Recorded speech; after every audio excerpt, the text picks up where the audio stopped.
எனக்கு அன்பானவர்களே, ஏன் தேவனிடத்தில் மிகவும் அன்பு கூறுகிறவர்களுக்கு கஷ்டங்கள் வருகிறது? இந்த கேள்விக்கான பதில் யோபுவின் புத்தகத்திலே நமக்கு கிடைக்கும்.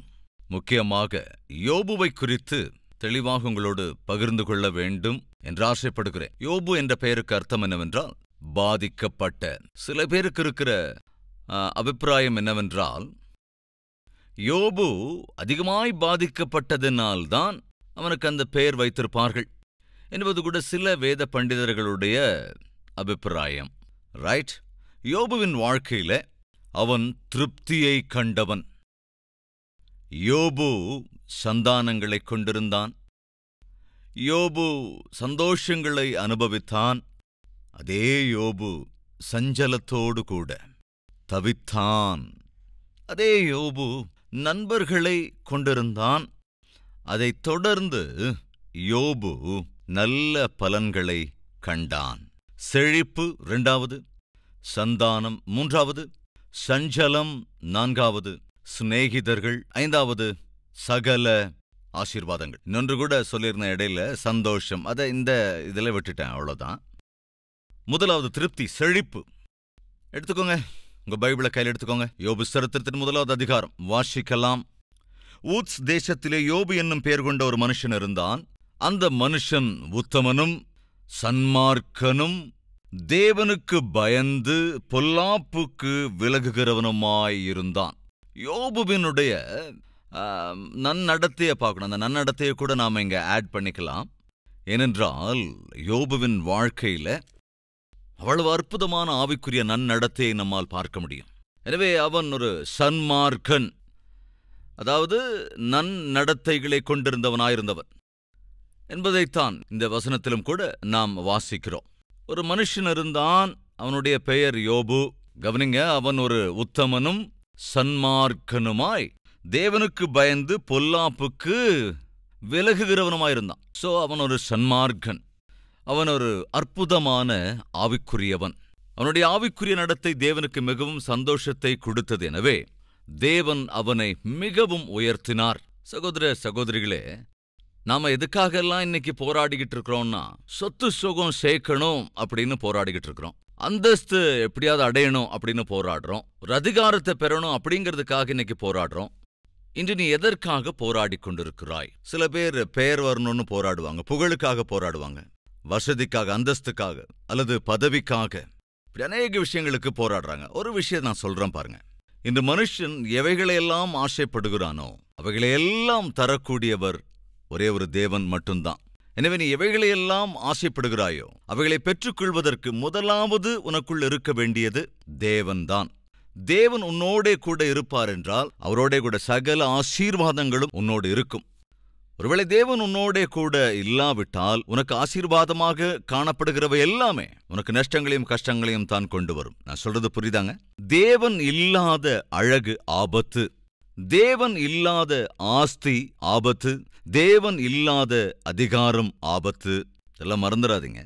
தேவன் இல்லாமல் உனக்கு ஆஸ்தி அந்தஸ்து இருந்தாலும், அழகு அதிகாரங்கள் இருந்தாலும், பேர் புகழ் எல்லாம் இருந்தாலும், எல்லாரும் இருந்தாலும் உன்னுடைய வாழ்க்கை வெறுமையானது போலதான் இருக்கும். அமைதி இல்லாமல், நிம்மதி இல்லாமல் தான் இருக்கும். ஆனால் தேவனோடு இருப்பார் என்றால் அழகு இல்லாவிட்டாலும், ஆஸ்தி அந்தஸ்து இல்லாவிட்டாலும், அதிகாரம் இல்லாவிட்டாலும், யாருமே இல்லாவிட்டாலும் உன் வாழ்க்கை மிகவும் மகிழ்ச்சியுள்ளதாயிருக்கும். காரணம் என்னவென்றால், ஆனந்தத்துக்கு ஆதாரமே என் ஆண்டவராகிய இயேசு கிறிஸ்து தான். சந்தோஷத்திற்கான ஆதாரம் என் ஆண்டவராகிய இயேசு கிறிஸ்து தான். இந்த யதார்த்தத்தை தான் இன்று நாம் தெரிந்து கொள்ளப் போகிறோம். நல்லா கவனிங்க. சன்மார்க்கன், உத்தமன், அவ்வளவு நல்லவன். 2வது செழிப்புள்ளவனாயிருந்தவன். அவன் சன்மார்க்கனாயிருந்ததால, நன்னடத்தை உள்ளவனாக இருந்ததினால தேவன் அவனை செழிப்பாக ஆசீர்வதித்திருந்தார். சகோதரனே, சகோதரியே, வேதாகமம் சொல்கிறது, உத்தம இருதயம் உள்ளவர்களுக்கு தம்முடைய வல்லமையை விளங்க பண்ணும்படி கர்த்தருடைய கண்கள் பூமியெங்கும் உலாவிக் கொண்டிருக்கிறது. தேவன் என்னை ஆசீர்வதிக்கவில்லை, தேவன் எனக்கு தம்முடைய இரக்கத்தை காண்பிக்கவில்லை, தேவன் எனக்கு செழிப்பை தரவில்லை, தேவன் என்னை ஆசீர்வதிக்கவில்லை, தேவன் எனக்கு சுகத்தை கொடுக்கவில்லை, தேவன் என்னுடைய விண்ணப்பத்துக்கு செவிசாய்க்கவில்லை, ஜெபத்துக்கு பதில் தருவதில்லை என்று நீ சொல்லுகிறாயே தவிர ஆக்சுவலா அது உண்மையே இல்லை. ஏனென்றால் தேவன் எதிர்பார்த்து கொண்டிருக்கிறார். அவருடைய கண் பார்வை பிரபஞ்சம் மொத்தத்திலும் எதிர்பார்ப்போடு இருக்கிறது. எதற்காக? உத்தம இருதயம் உள்ளவர்கள் யாராவது இருக்கிறார்களா? நீதியாக வாழ்கின்றவர்கள் யாராவது இருக்கிறார்களா?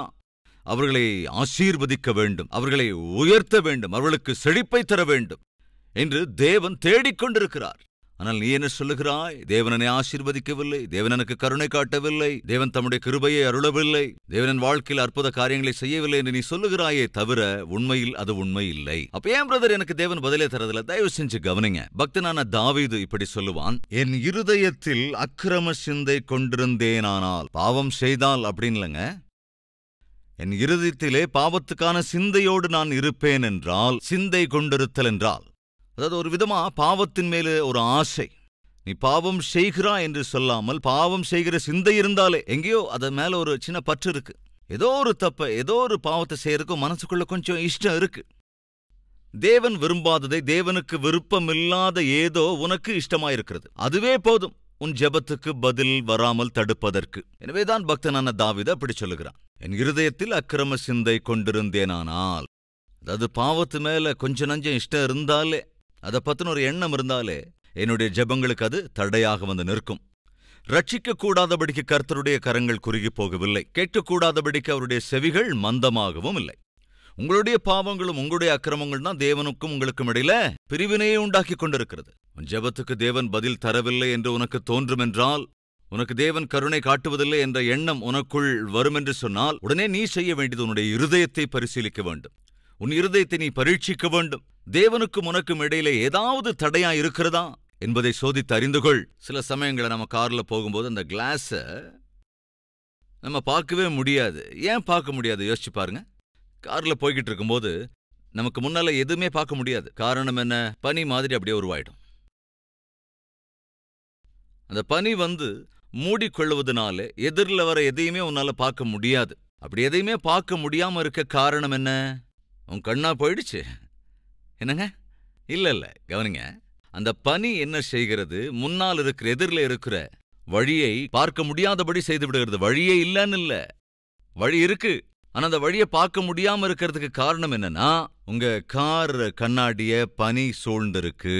சகோதர சகோதரிகளே, தேவன் உங்களுக்கு வழியை காட்டலையா? வழியை காண்பிக்கிறார். வழி ரொம்ப தயாராகவே இருக்கு. ஆனா அதை ஏன் உன்னால பார்க்க முடியலன்னா, பனி. அதாவது ஏதோ ஒரு பாவம் பனியைப் போல உன்னுடைய பார்வையை, கண்களை பிளர்ராகும்படி செய்துவிட்டது. எனவேதான் கார்ல பொதுவாக அந்த ஃபாகை நம்ம என்ன செய்வோம்? வைப்பரை கொண்டு கிளீன் பண்ணிக்கிட்டே இருப்போம் இல்லையா? அதைத்தான் செய்யணுங்க. அந்த பனியை, பாவம் என்கிற பனியை கிளீன் பண்ணுவதுதான் இந்த பரிசுத்த வேதாகமம், தேவ வார்த்தைகள். இந்த வார்த்தைகள் என்ன செய்கிறது? உன்னுடைய குறைவுகளை தெரியப்படுத்துகிறது. உனக்கு தெரியாத பாவங்களையெல்லாம் வசனம் வெளிப்படுத்தி காட்டுகிறது. எனவேதான் வசனத்தை நாம் வாசிக்க வேண்டும். நம்மள நிறைய பேர் வசனத்தை கேட்கிறோம், ஆனா தனிப்பட்ட விதத்தில் அந்த வசனத்தை வாசிக்கிறது இல்ல. சோ தனிப்பட்ட விதத்துல கண்டிப்பா வேதத்தை வாசிக்க தவறாதீங்க. அப்பொழுது தேவன் உங்க கூட டைரக்டா பேசுவாருங்க. அப்படி அவர் பேசுகிற போது நீங்கள் அறிந்து கொள்ள முடியும், இது தேவன் என்னோடு கூட பேசுகிற காரியம். தேவன் என் குறைகளை சுட்டி காண்பிக்கிறார், என் தவறுகளை சுட்டி காண்பிக்கிறார் என்ற சத்தியத்தை உன்னால் உணர்ந்து கொள்ள முடியும். யோபு, கவனிங்க, அவன் வாழ்க்கையில் அவன் ஒரு சன்மார்க்கன், அதாவது நன்னடத்தைகளை கொண்டிருந்தவன். எனவேதான் தேவன் செழிப்பை அருளியிருந்தார். அவன் எந்த அளவு செழிப்போடு இருந்தான் என்றால் வாசிக்கலாம். 2வது வசனம், அவனுக்கு 7 குமாரரும் 3 குமாரத்திகளும் பிறந்தார்கள். மொத்தமா எத்தனை பேருங்க? 10 பேர்.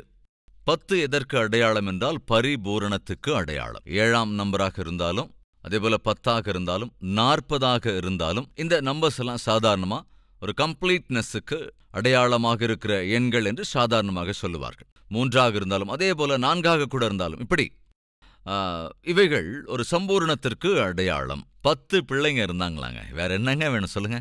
எல்லாரும் பசங்க தாங்க அப்படின்னும் இல்லை, எல்லாம் பெண் குழந்தைங்க தாங்க அப்படின்னு சொல்றதுக்கும் இல்லை, ஒரே ஒரு மகங்க அல்லது மகள்ங்க அப்படின்னு கூட இல்லைங்க. நம்ம பார்த்தோம் இல்லையா? செழிப்பு சந்தானம். தேவன் திருப்திகரமான சந்தானத்தை அருளினார். 7 பசங்களாங்க, 3 பெண் குழந்தைகள். இப்ப மொத்தமா சேர்த்தா 10 பேர். சந்தானங்களை அருளிய தேவன் அவர்களை போஷிப்பதற்கான செழிப்பையும் அருளியிருந்தார். எப்படி? 3வது வசனம், அவனுக்கு 7000 மாடுகளும். எவ்வளவுங்க? 7000 மாடுகளும் 3000 ஒட்டகங்களும். சாதாரண நாட்கள்ல ரோட்ல ஒரு ஒட்டகம் போனா பஸ்ஸை கூட அங்க அப்படியே நிறுத்திடுவாங்க. அங்க பாருங்க ஒட்டகம் ஒட்டகம் ஒட்டகம் ஒட்டகம் பாருங்க அப்படின்னு சொல்லி இல்லையா? அதே போலதான் அந்த ஜூலெல்லாம் ஒரு ஒட்டகம் இருந்தா போதும், எல்லாரும் லைன்ல அப்படி நிப்பாங்க அதை பாக்குறதுக்கு. சில பேர் அது மேல ஏறணும்னு சொல்லி பணம் கொடுத்து ஏறதுக்கு ஆசைப்படுவாங்க, அது மேல உட்காரணும்னு விரும்புவாங்க. பார்த்துருக்கோம், பிள்ளைகளை கூட அது மேல ஏற்றி உட்கார வைப்பாங்க. எங்கேயோ ஒரு இடத்துல பார்க்லயோ பீச்லயோ ஒரு ஒட்டகம் இருந்ததுன்னா அதுக்கு அவ்வளவு டிமாண்டு. சகோதர சகோதரிகளை கொஞ்சம் யோசிச்சு பாருங்க. நாட்கள் யோபுவுக்கு 3000 ஒட்டகங்கள் இருந்தனவாம். அந்நாட்களிலே சொத்து ஆஸ்தியை அவர்களிடமிருந்த மிருகங்களை கொண்டுதான் கணக்கிடுவார்கள். எனவே பாருங்க, இங்க முதலாவது 7000 ஆடுகளும், அடுத்தது 3000 ஒட்டகங்களும், அதுக்கப்புறம் 500 ஏர் மாடுகளும் 500 கழுதைகளும் ஆகிய மிருக ஜீவன்கள் இருந்ததுமன்றி திரளான பணிவிடைக்காரரும் இருந்தார்கள். அதனால் அந்த மனுஷன் கிழக்கத்தி புத்திரர் எல்லாரிலும் பெரியவனாய் இருந்தான். சன்மார்க்கன், சந்தானங்களை பெற்றிருந்தவன், செழிப்பும் உடையவன். சாதாரணமா ஒரு நபர் ஆவிக்குரியவனாக வாழ்கிற போது ஆஸ்தி அந்தஸ்தெல்லாம் இருக்காது என்பது ஒரு அடிப்படை எண்ணம். ஆனா அது உண்மை இல்லைங்க. இந்த பிரபஞ்சத்துல பெரிய பெரிய தனவான்கள், பெரிய பெரிய ஆவிக்குரியவர்களாக தொடர்ந்து இருந்தவர்கள் அநேகர் உண்டு. சாதாரணமா நாம சொல்றது என்னன்னா, பணம் இருந்தா குணம் இருக்காது, குணம் இருந்தா பணம் இருக்காது அப்படிங்கிறது எல்லா நேரத்திலையும் கரெக்ட் இல்லை, எல்லாரும் விஷயத்திலையும் அது கரெக்ட் இல்லை. பாருங்க, ஆவிக்குரியவனா இருந்தா ஆஸ்தி இருக்காது, ஆஸ்தி இருந்தா ஆவிக்குரியவனா இருக்க மாட்டான் அப்படிங்கிறது எல்லா சமயத்திலையும் கரெக்ட் இல்லை, எல்லாரும் விஷயத்திலையும் அது கரெக்ட் இல்லை. ஆவிக்குரியவர்களாக இருந்தும் ஆஸ்தியோடு இருந்த அநேகர் வேதாகமத்தில் இருக்கிறார்கள். ஆபிரகாம் ஒரு பெரிய பணக்காரங்க, யோபு ஒரு பெரிய தனவானா இருந்தவன், தாவீது அவனும் கூட தனவானா இருந்தவன் தான், யோஷபாத் அவனும் ஒரு பெரிய தனவான் தான். என் அன்பு சகோதர சகோதரிகளே, தனமுள்ளவங்களா இருந்தா குணம் இல்லாம தான் இருக்கணும் அப்படிங்கிற ரூல் எதுவும் இல்லைங்க. ஆனா கவனிங்க, தனத்தின் மீது இருக்கிற பொருளாசை, தனத்தின் மீது இருக்கின்ற இச்சை, சில பேருக்கு வேற ஆசையே இருக்காதுங்க. ஒரே ஒரு ஆசை தான், அது என்னன்னா நிறைய பணம் சம்பாதிக்கணும், நிறைய தனம் சம்பாதிக்கணும், நிறைய சம்பாதிக்கணும், பேங்க் பேலன்ஸ் கூடணும். இதுதான் ஆசை, இதுதான் தாகம், அதே நோக்கம். இது ஆபத்துங்க. தேவன் கூட சொல்லுவார், இந்த பூமியிலே நீங்க எதையும் சேர்த்து வைக்க வேண்டிய அவசியம் இல்லை, பரலோகத்திலே உங்கள் சொத்துக்களை சேர்த்து வைக்க வேண்டும். பரலோகத்தில் நாம சொத்து சேர்க்கணும்னா என்ன செய்யணுங்க? கிறிஸ்துவின் அன்பை நம்முடைய கிரியைகளிலே உலகத்துக்கு காட்டிக்கிட்டே இருக்கணுங்க. நான் உணர்ந்திருக்கிற சத்தியம், இயேசு கிறிஸ்துவின் சுவிசேஷத்தை அறிவிக்கிற கிரியையை செய்கிறவர்களை காட்டிலும் இந்த உலகத்துல வேற யாரும் பெரிய ஆளு கிடையவே கிடையாது. ஏனென்றால் எல்லாவற்றை காட்டிலும், நல்லா கவனிங்க, எல்லாவற்றையும் காட்டிலும் விலையேற பெற்றது ஆவி, ஒரு ஆத்மா. அந்த ஆத்மாவை கிரயம் செய்ய வேண்டும் என்றால், ஒரு எக்ஸாம்பிள், ஒரு மனிதன் பரலோகத்திற்கு போக வேண்டும் என்றால் இந்த உலகத்தில் இருக்கிற டைமண்ட்ஸ் எல்லாத்தையும் சேர்த்து கொண்டு வந்து கொடுத்து பரலோகத்துக்கு போற டிக்கெட் எனக்கு வேணும்னு வாங்க சான்ஸ் இருக்கா? கிடையவே கிடையாது. இந்த பூமி மொத்தமா இருக்கிற டைமண்ட்ஸ், இந்த பூமியில இருக்கிற கோல்டு, அப்படி இந்த பூமியின் ஐஸ்வர்யங்கள் எல்லாத்தையும் கொண்டு வந்து கொடுத்தாலும் சரி, ஒரு மனிதன் பரலோகத்துக்கு போறதுக்கான டிக்கெட் வாங்குறதுக்கு போதவே போதாது. ஏனென்றால் பரலோகத்திற்குள் நுழைவது என்பது மிகவும் காஸ்ட்லியானது, கடினமானது. அது அவ்வளவு சுலபம் அல்லவே அல்ல. அப்போ ஒரு பாவி பரிசுத்தவானாக்கப்பட்டு பரலோகத்திற்கு போக வேண்டும் என்றால் அது எப்படி சாத்தியம்? அது அசாத்தியம். எனவேதான் தேவன் என்ன செய்தார்? தம்முடைய குமாரனாகிய இயேசு கிறிஸ்துவை இந்த உலகத்திற்கு அனுப்பி வைத்தார். அந்த இயேசு கிறிஸ்து இந்த உலகத்திற்கு வந்து பாவியான மனிதன் செய்த எல்லா பாவங்களுக்காகவும், கவனிங்க, தாமே தமக்கு சிட்சையை விதித்துக் கொண்டார். மனிதனுக்கு வர வேண்டிய சிட்சை எல்லாவற்றையும் தாம் ஏற்றுக்கொண்டார். கிரயமாக தம்மை தாமே அர்ப்பணித்தார். மனிதனுடைய தரப்பிலே அவரே கிரயத்தை செலுத்திவிட்டார். தப்பு செய்தது நாம், தண்டிக்கப்பட வேண்டியவர்கள் நாம். ஆனால் இயேசு தாம் சிட்சையை சுமந்தார், நமக்கு வர வேண்டிய சிட்சையை அகற்றி போட்டார்.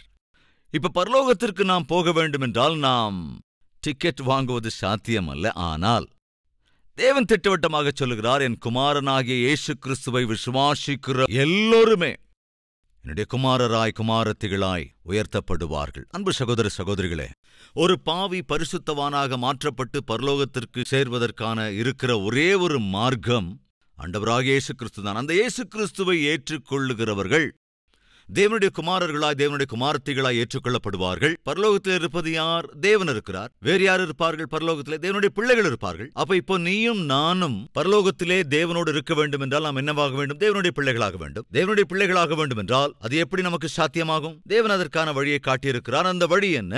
இயேசு கிறிஸ்துவை நாம் ஏற்றுக்கொள்ளுகிற போது நம் எல்லோரையுமே கூட தேவன் என்ன செய்கிறார்? தம்முடைய பிள்ளைகளாய் உயர்த்துகின்றார். கிறிஸ்துவை ஏற்றுக்கொள்வதனாலே நாம் தேவனுடைய பிள்ளைகளாக மாற்றப்படுகிறோம், தேவனுடைய சொத்தாக மாற்றப்படுகிறோம். எனவே நாம் மரிக்கிற போது தேவன் என்ன செய்கிறார்? தம்முடைய பிள்ளைகளாகிய நம்மை தம்முடைய வீட்டிற்கு கொண்டு போகிறார். யுக யுகமாய் நாம் தேவனோடு கூட பரலோகத்திலே வாசம் பண்ணுவோம். எவ்வளவு அற்புதம் பாருங்க. இப்ப தேவனுக்கு இருக்கிற ஆசை என்னவென்றால், அந்த இயேசுவை குறித்த சத்தியத்தை, சுவிசேஷத்தை இந்த உலகத்திற்கு பகிர்ந்து கொடுத்தால், அதை கேட்பவர்கள் இயேசுவை விசுவாசிப்பதன் மூலம், ரட்சிக்கப்படுவதன் மூலம் பரலோகத்தின் ஜீவ புஸ்தகத்தில் அவர்கள் பெயரிடம் பெற்றால் தேவனுக்கு சந்தோஷம். அப்படி யாரையாவது ஒருவரை நீ தேவன் பட்சமாய் திருப்புவாய் என்றால், யாரையாவது ஒருவரை நீ ரட்சிப்பின் வழிக்குள் வழிநடத்துவாய் என்றால், அப்படிப்பட்டவர்களை குறித்து தேவன் என்ன சொல்லுகிறார்? அப்படிப்பட்டவர்கள் வானத்தில் இருக்கிற நட்சத்திரங்களைப் போல பிரகாசிப்பார்கள். என்னங்க சொல்லுவோம்? நட்சத்திரத்தை சாதாரணமா இங்கிலீஷ்ல ஸ்டார் அப்படின்னு சொல்லுவோம், அப்படித்தானங்க? சாதாரணமா தாங்கள் செய்கிற வேலைகளில உன்னதமான ஒரு வெற்றியை தக்க வைக்கிறவங்கள சாதாரணமா என்ன சொல்லுவோம்? ஸ்டாருங்க. எப்படி? ஸ்டார். எஸ். உலகத்திலே பல வெற்றிகளை தக்க வைத்து உன்னத இடத்தை பிடிக்கிற ஒருவரை ஸ்டாரோடு ஒப்பிடுவார்கள். அதேபோல தேவனும் கூட தம்முடைய பிள்ளைகள் ஆத்துமாக்களை ரட்சிப்புக்குள் வழி நடத்துகிற போது எத்தனை பேரை நாம வழி நடத்துறோமோ அதன் அடிப்படையில தேவன் நம்மை அவருடைய ஸ்டாராக உயர்த்துகிறார். இந்த வசனத்தை கூட வாசிக்கலாம். தானியேலின் புத்தகம் கடைசி அதிகாரம். நாம கூட ஸ்டாராக முடியும். எப்படி? தேவனுடைய பார்வையில ஸ்டார்ஸ். தானியேல் 12:3. ஞானவான்கள் ஆகாய மண்டலத்தின் ஒளியைப் போலவும் அநேகரை நீதிக்குட்படுத்துகிறவர்கள் நட்சத்திரங்களைப் போலவும். கவனிங்க, அநேகரை நீதிக்கு உட்படுத்துகிறவர்கள் நட்சத்திரங்களைப் போல என்றென்றைக்குமுள்ள சதா காலங்களிலும் பிரகாசிப்பார்கள். நட்சத்திரங்களைப் போல பிரகாசிப்போமா? என்ன செஞ்சா? சொத்து சுகங்களை நிறைய சேர்த்து வச்சாவா? அழகு அலங்காரத்தை அப்படியே வெளிக்காட்டிக்கிட்டே இருந்தாலா? எப்படிங்க? எப்படி நாம் தேவனுடைய பார்வையிலே ஸ்டார்ஸாக எண்ணப்படுகிறோம்? பைபிள் தெளிவாக சொல்லுகிறது, நீதிக்குட்படுத்துகிறவர்கள். அநேகரை நீதிக்குட்படுத்துகிறவர்களை தேவன் என்ன செய்வார்? ஸ்டார்ஸோடு ஒப்பிடுகிறார். நண்பு சகோதர சகோதரிகளே, இதுதான் எல்லாவற்றை காட்டிலும் பெரிய தனத்தை சம்பாதிக்கிற விஷயம். பரலோகத்தில் ஆஸ்தியை சேர்த்து வைப்பதென்றால் இதுதான். எனவே இந்த எளிய ஊழியனுடைய தேவ வார்த்தையை கேட்கின்றவர்கள் அதிகபட்சமானோர் என்ன செய்கிறார்கள்?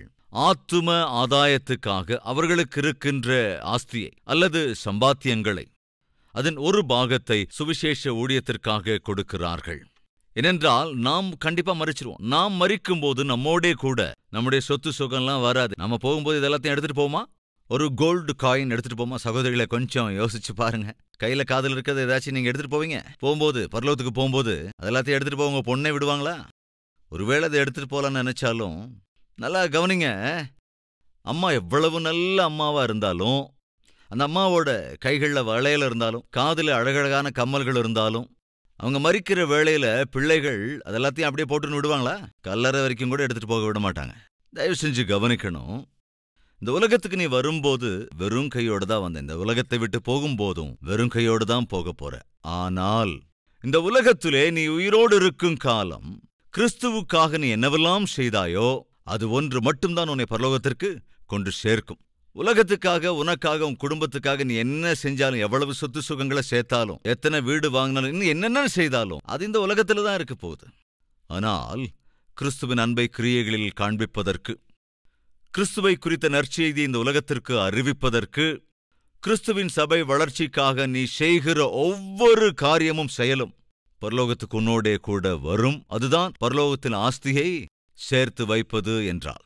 அதனால்தான் நம்முடைய கால்வரி டெம்பிள் இருக்கிற எல்லோரையும் தொடர்ந்து நாம் உற்சாகப்படுத்துகிறோம். என்னவென்று? வாருங்கள், ஆத்துமாக்களை ஆதாயம் செய்யலாம்.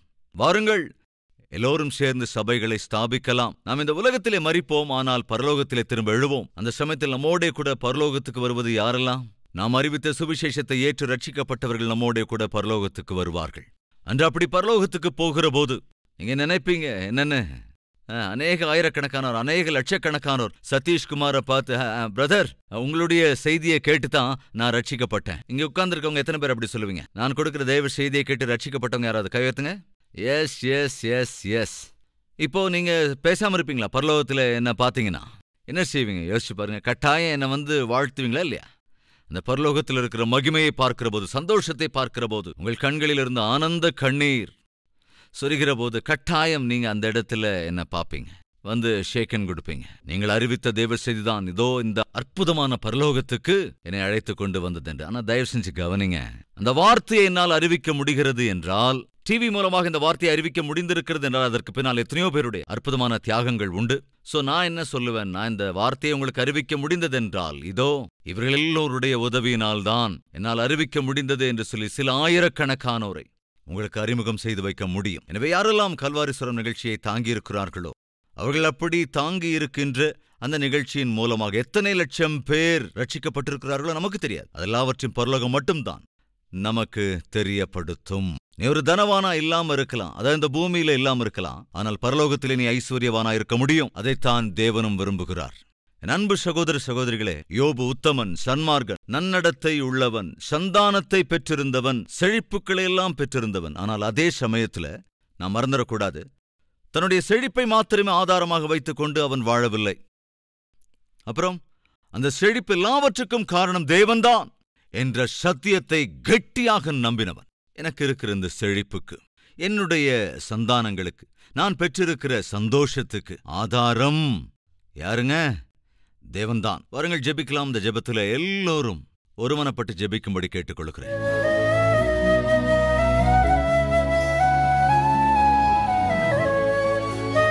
மகா பரிசுத்தமும் அன்பும் நிறைந்த பிதாவே, ஒரு கட்டத்திலே யோபு சந்தானங்களை இழந்து போனான், தன் செழிப்பை இழந்து போனான், சகல ஆஸ்திகளையும் இழந்து போனான். ஆனால் சன்மார்க்க நன்னடத்தையை மாத்திரம் இழந்து போகவே இல்லை. உம்மை குறித்து தான் வைத்திருந்த, ஆண்டவரே, நல்லிருதயத்தை மாத்திரம் அவன் இழந்து போய்விடவில்லை. உம்மீது அவன் வைத்திருந்த அற்புதமான நம்பிக்கையை அவன் இழந்து போகவே இல்லையப்பா. காரணம், அவன் உம்மை நம்பியது உம்முடைய வரங்களுக்காக அல்லவே அல்ல, உம்மை அவன் நம்பினான். எனவேதான் நீர் மட்டும் இருந்தால் போதும் என்ற நம்பிக்கையோட கூட தன்னுடைய வாழ்க்கையை நிலைநிறுத்திக் கொண்டான், ஸ்திரப்படுத்திக் கொண்டான். இப்படிப்பட்ட மேலான அஸ்திவாரத்தோடு எங்களுடைய வாழ்க்கை ஆண்டவரை நாங்கள் கட்டி நிலைநிற்க கிருபையிட வேண்டும் என்று இயேசுவின் நாமத்தில் வேண்டிக் கொள்கிறோம் பிதாவே. ஆமென்.